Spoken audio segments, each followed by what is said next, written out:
Man, Marquette. It was just one word, Marquette. And you guys did that. That's really all it took, just one word from what you did. If you want to make Marquette University even greater, we need an elite basketball program. But there's something so unique about this team that goes so much beyond winnings. They felt an accountability to each other. You'd have guys on this team, they would not let you be a complainer. They would not let you whine. They would not let you make it about yourself. You're going nowhere. Nowhere. If you don't care truly about the people that you're playing with. And this team is as close as it is right now, 20 years later, because that's exactly what they had. We had players that were part of that team. They were responsible for things in their life. In some cases, helping raise their siblings. In some cases, having to raise themselves.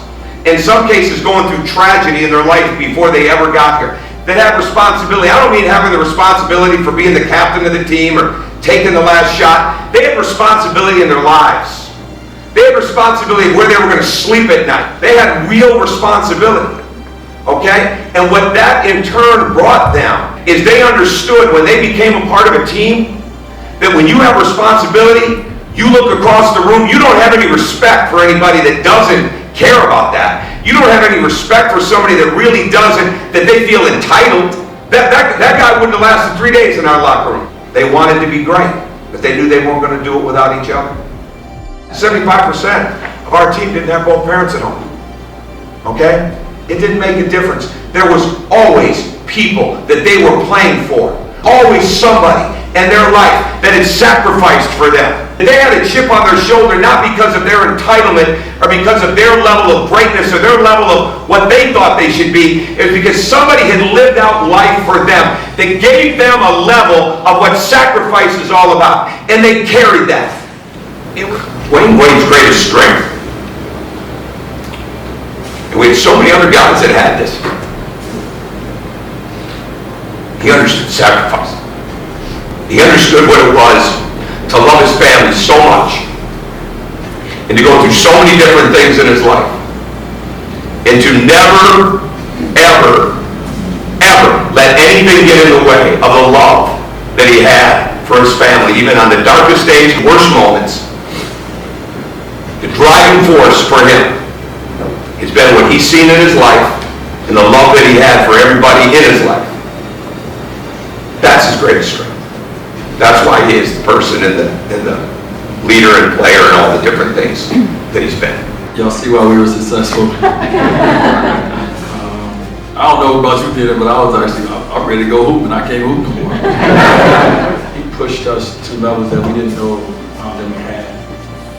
And if someone loves you, they're going to do that. They're going to push you to the things they see in you. And we just see it at the time. A lot of us were kicked out of practice a lot. Rob. I got kicked out a few times. And ultimately, I think we all knew that our coach had us. You know, I think we knew that whether we're coming from a home where we, a broken family, or we come from a home where we have, our dad at home or our mom at home, one thing we did know is that, we had a leader, we had a father figure. I watched everything you did, I watched everything you said. Even when you combed your hair in the locker room before you came to practice. Yeah, you had the little flip between the twice. You had the little comb and everything. Brush. I think, when you're going through something, when you're trying to accomplish something, guys, I think day to day you just come in and you try to work. And you believe in the leader that was put in your path to lead you. You just do. Like you said, we're going to scream, we're going to kick, we're going to cry, but the next day we're going to show back up. And that's what this Final Four team did. We kept showing up. And the biggest thing is we showed up for each other. We shared a lot of moments together, we shared a lot of our insecurities together. I think we just did so much that we, as men, open up a lot. And we opened up together. And we hope, guys, that you guys are having this in 20 years. We hope that you guys understand that, what you're embarking on, what you're trying to accomplish, is not just for you, that it is bigger than you. It's about community. It's about people you will never meet that will have stories that they can tell their kids and their family about where they was, what they were doing when you guys did what you guys hopefully want to do. I had a son in school. I had a kid, Zaire, when I was in school.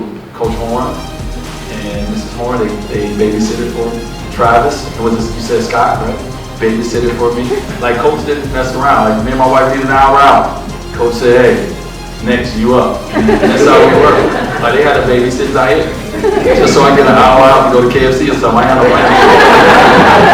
Like y'all know how it's, like how much these guys work and to get time away and come over to my little apartment to, you know, to babysit my son. Like that right there, I will do anything, you know, for people like that. And so that's why I gave everything I had to the game. That's why we all gave everything we had. It wasn't just because of our families, it was because of you guys' families. Well, all in all, these jackets are very important. I don't know if Nas is in here, but the gentleman who made these jackets, to be able to, I think from the commencement speech to this moment, to be able to create these jackets, it took a lot of communication. It took a lot of work into it. So I'm proud of them, and I hope you guys are as well. So Scott, would you please come up and help everybody? The names are in here. You got your numbers on the back. The score of the Kentucky game is under the back collar. So there are a lot of details to these jackets. So to be able to be here today and say we're 20 years, we're in the 20th season from our Final Four year, that don't feel right. Doesn't seem right. It definitely doesn't look right because this room looks good. The room looks good. Like 20 years, people come back. Let me tell you something. The NBA, a couple guys will come back in our reunion and not gonna look the same. You know, when you're working hard every day, you don't know that this day will come. You don't know that the things that you did on the court, the things you do off the court, the things you do in the community. You don't know how much that affects people that you've never met. We put a community, we put them in their rightful place, where the respect is there for this university, I think, forever because of that.